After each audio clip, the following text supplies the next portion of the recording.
நண்பர்கள் அனைவருக்கும் வணக்கம். நம்ம தினந்தோறும் மாங்கல்யம் கோர்க்கும் படலம் போய்கிட்டே இருக்குங்க. ஸோ பேக்கிங் பண்ணும்போது மாங்கல்யம்லாம் கோர்த்து முடிச்சுட்டு மற்ற பாக்ஸிங் எல்லாம் பண்ணி முடிச்சுட்டு அதுக்கப்புறம் மாங்கல்யம் மட்டும் சாமி கழுத்தில் போட்டு தீர்க்க சுமங்கலியாக இருக்கணும் அப்படிங்கிறத சாமிக்கிட்ட வேண்டிட்டு அதுக்கப்புறம் நம்ம பேக்கிங் பண்ணுவோங்க.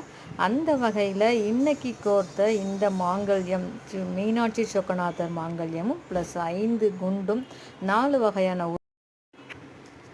வகையான உருக்களும் கோர்த்து மஞ்சள் கயிற்றில் அழகாக முடி போட்டு ஃபினிஷ் பண்ணி மஞ்சள் கயிறில் முன்னாடிலாம் ஃபினிஷ் பண்ணாமல் அனுப்புவேன். இப்போ நிறைய பேர் என்ன சொல்லிடுறாங்க, நீங்களே ஃபினிஷ் பண்ணி கொடுத்துருங்க, ஸோ அப்போ தான் எங்களுக்கு அது போட தெரியாது அப்படின்றாங்க. ஸோ அந்த மாதிரி முழுமையாக நிறைவு செய்து அவங்களுக்கு சாமி சமயபுரம் மாரியம்மன் கழுத்தில் போட்டு தீர்க்க சுமங்கலியாக இருக்கணுங்கிறத வாழ்த்தி ஸோ அதுக்கப்புறம் நம்ம அனுப்பி வைக்கிறோங்க. இதே போல் உங்களுக்கும் வேணும்னா வாட்ஸ்அப்பில் தொடர்பு கொள்ளுங்கள். நன்றி.